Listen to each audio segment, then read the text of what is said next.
Hey guys, welcome to the Parrott Bros and welcome to my office. Today we're going to be doing a video on top, cheap and easy modifications. Now these are all things I've done to my car personally using the bits that we're going to be discussing in the video.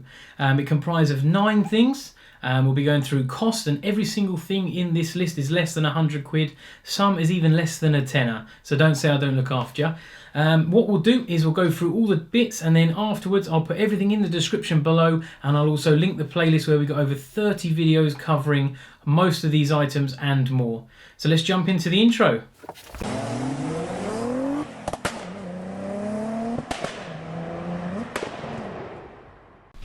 So let's get stuck into it. Now, quickly before I go into it, I just wanted to explain obviously where I am. This is my spare bedroom / office / dumping ground / where I spend a lot of my time in the evening editing the videos and buying stuff off eBay. Don't tell my missus. But yeah, so basically I'll give you a quick tour of this in a bit. Let's get jumped into it. Now the first 2 things, we'll do 2 at the same time. Biggest bugbear about the TT is not having a cup holder and the radio. The sound is good, but the radio, getting the stations, and you can't play your own music unless you've got CDs, which who has CDs nowadays? The entertainment system's crap. Now, swapping it out, if you've got Bose like I do, is a pain in the butt because it's expensive, it's complicated. There doesn't appear to be like a one connector block fits all. You have to find out what stereo you've got, find out the adapters. The adapters themselves could be over £100, and I didn't really want to do that straight away because obviously the car needs so much work. I didn't want to plow a load of stuff into in-car entertainment first. So let's jump into it now. So cup holders. Now I've done a video how you can make a cup holder for less than a £5. It still stands, and that sits behind you. On the center arm, in the center console, there's a little bit that pops out, and that's where it's bolted to. Or if you don't really like the position of it, just slightly behind you, Cloud Customs do one, which is £30, which it drops into the little sort of coin slot next to the handbrake. So both down to the side of you there, both good options, both fit in cans, drinks, coffees, etc. And they're sort of the main 2 options. So obviously, myself, if you want to do it yourself, there's a bit of DIY involved. There's a £5, or if you just want to buy one, sent straight to you. Cloud Customs, £30. I'll pop everything we're discussing in the description below. So just tap the arrow down and it says show more. It's all down there. I'll also put links to all the websites I've discussed. Now, I've got no affiliates. These are just things that are very popular and a lot of people buy. So obviously good quality. And the cigarette lighter, now I bought one. I'll link the one I bought. It was £15 and it just Bluetooths your phone. You set the radio station to what you want. You can actually change it on the adapter. So if in your area there's a lot of noise on that frequency, you can change it to a different one. I've just set it to 107 dead, and I can Bluetooth from my phone. You can also just push the button on it to answer phone calls. You can have it on auto answer. So there you've got a hands-free, you've got a Bluetooth music player, and obviously it's got the Bose surround, which is a nice sound system, as long as all your speakers work fine. And that is great for 15 quid. I mean, you can get better ones. You can get ones that have DAB in them, sort of £30–40. But it's just a good gets you by whilst you're, if you decide you don't want to invest loads of money into a stereo. It just plugs in, plugs out. You can also charge your phone with it for £15. It's a bit of a no-brainer. Plays music. There we go. So yeah, that is number 1 and 2. Number 3, this is quite a popular one with the tuners, people who want to do a bit to their car, a bit of performance. You can buy an oversized air filter, big foam filter, or a Pro-Ram sort of cone filter, the sort of foam mesh with the writing on the end. So I'm getting my words mixed up then. And also it comes with a nice heat shield, because obviously the air box fits in the side where the wing is, and there's a nice little air inlet that comes out of the wing, giving it cold air. If you don't have a heat shield, you get quite a lot of heat soak from the engine, which then kind of defeats the object of having a big air filter. Now, the big air filter itself will give you a nice bit of noise. You'll get a nice induction noise, a nice sort of suck and whoosh noise. And you'll also get a bit of the diverter valve. When it dumps some air back in there, you'll get a kind of a whoosh noise as well. Now, the heat shield and foam filter can be bought online. The best price I've seen is about £80–85. From Cloud Customs, and that's a nice big ram air, so good quality ram air filter, big foam one, and with a heat shield with the actual ram air lettering cut out, real nice looking matte black, bolt straight in, no mucking about. You can have the old airbox out and the new sort of air setup in less than half an hour, and that's 80 to 85 pounds. You can spend a little bit more if you want a slightly bigger or different style air filter, but that gives you a little bit of performance, a little bit more air. You get a bit of a induction noise, which is quite nice, and you get a nice whoosh noise, but yeah, and you get that nice sort of bit of engine bay bling to the side there. So that's number 3. Number 4 is the OEM Mounts phone holder. Now obviously if you're using the Bluetooth if you're getting the dongle and you've got the Bluetooth and you wanted to be able to see who's calling, or if you want to use it for sat-nav, the car has nowhere to put a phone. If you put it up on the dash, it's blocking the window because the windscreen's quite small, and obviously if you put it down too low, then you're looking down, you can't see where you're going. So OEM Mounts have come up with a nice little one. Now you've got 2 options. There's a magnet and a sort of a pull over, put your phone in, and it sort of clamps on like a cradle, I think they call it. Now it goes, what you have to do is on the in the dash, there's 2 in the center. That looks bad, doesn't it? In the center, there's 2 air vents. You pull both air vents out, and what it does is it slides around the air vents, and then you just push it back into the dash. So it's held in, and it's a real nice snug fit, and it holds in between the 2 the 2 blowers. And then I'll flash some pictures up so you can see. And what that does is you can just tap your phone on it, or if you've obviously got the cradle, you can just pop it in the cradle, and it's just in your line of sight. It's sort of just there, so it's a nice position. And that is £20 for the magnet one and £25 for the cradle one. Now you can buy, I think they're £25 if you get the magnet and the cradle together. But I'll pop the description link in the description below for that one. And that's just a nice one. There's probably other companies that make them, but that is the one I've seen, I've got, and it is a real good quality, and I would recommend it to other people. So that's number 4. Jumping on to number 5. Now this is a personal favourite from mine. For the back there is some lovers and some haters, and that's the Honeycombe rear diffuser, which I believe comes from the 3.2 V6, but can also be an optional extra. I might be wrong. If I am wrong, pop it down in the comments. I don't know whether you could have special ordered them at the time, but I'm sure that was an option because I've seen some with a one-sided hole, like on the 180s.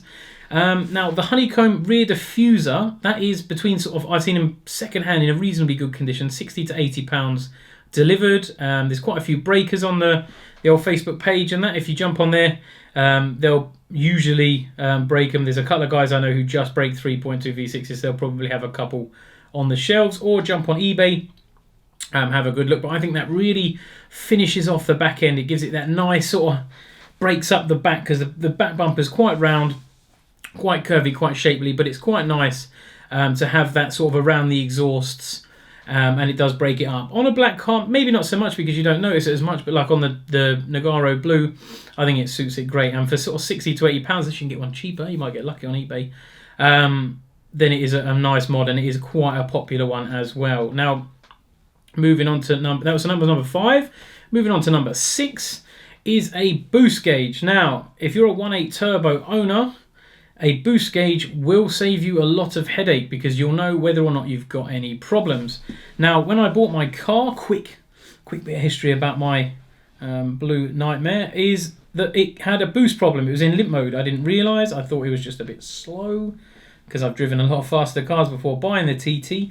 But basically, it was in limp mode, so it was only 7 PSI when it should have been nearly double that. So, fit a boost gauge. I fitted a boost gauge straight away, rang my mechanic and just said, look, I've got 6 PSI, what's going on? He said, oh, you're in limp mode. So then we knew we had a problem. Same as if you're driving it, it's all great, and you start losing boost, and you look at the gauge, see what you get, and then you know.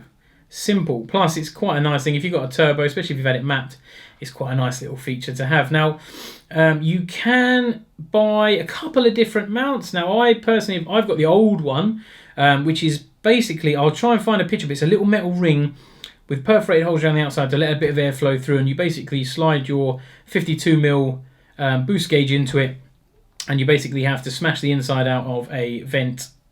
So I just got an old vent off eBay for a £5, smashed out the inside, and you put this little ring in and glue it in, and then you can run the wire into that, and that was about a tenner. But Cloud9 Customs have done a nice little one, which is a perfect fit obviously all Billy's stuff at Cloud 9 is perfectly made to fit and is fit for purpose, so it's well worth looking into. And it's £20, and it basically is perfectly shaped to sit around the front ring.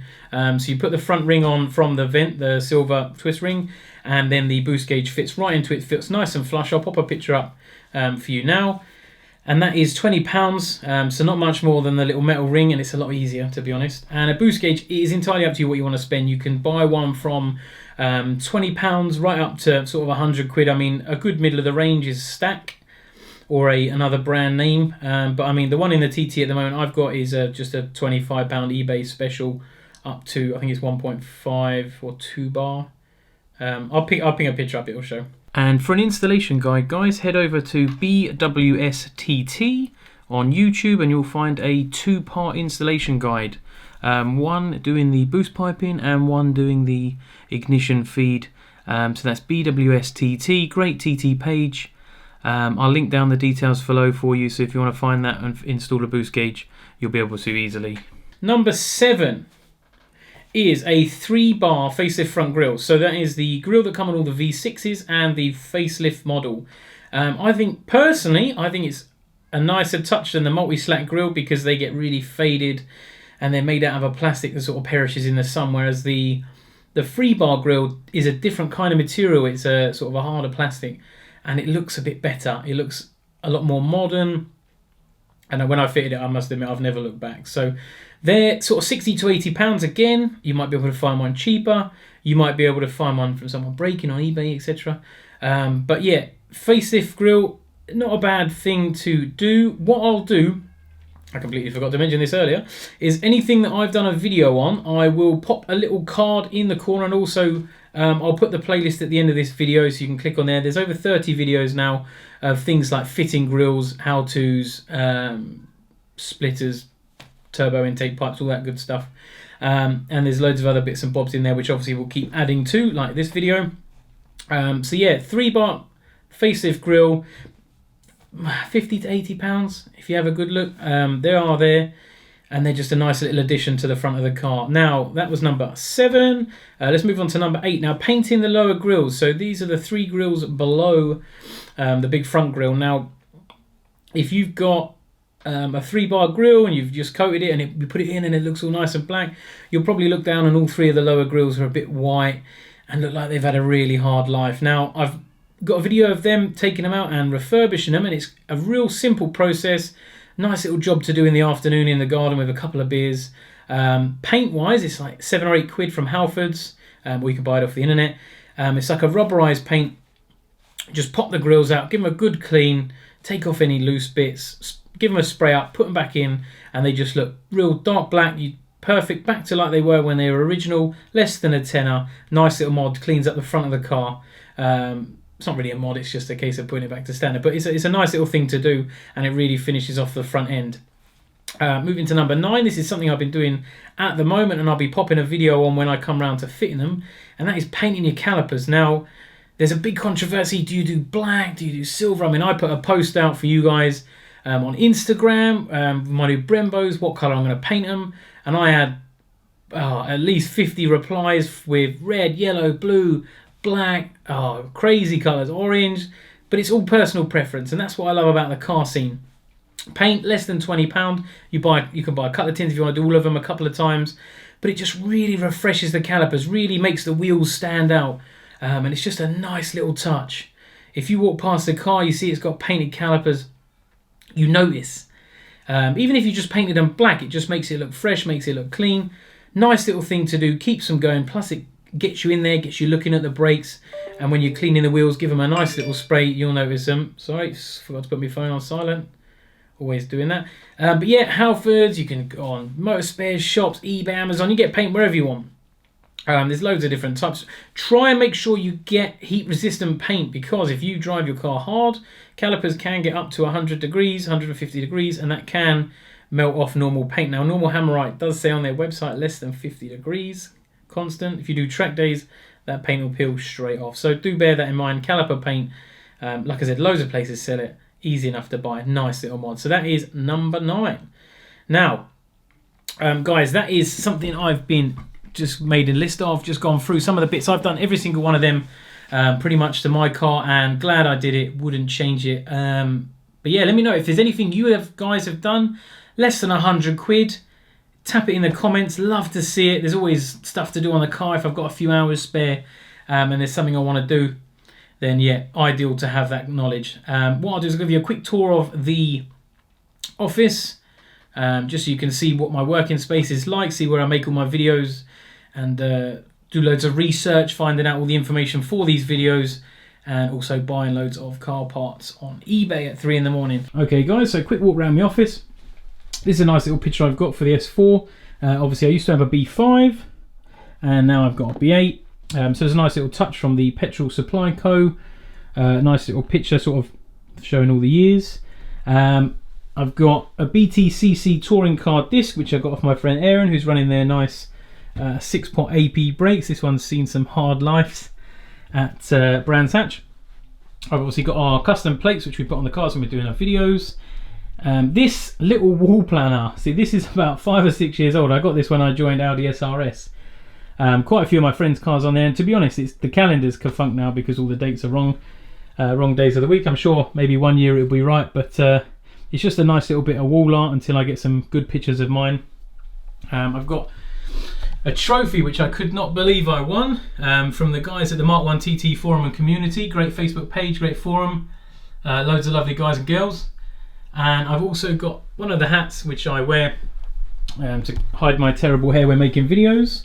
And then on this side we've got obviously my computer where we do all the editing and all the eBaying. Nice little blueprint of the S4, a little cool thing we got offline, and a few pictures, a calendar, and then all my junk. But yeah, thanks for watching guys. It's been another video from the Parrott Bros. Take care and stay safe.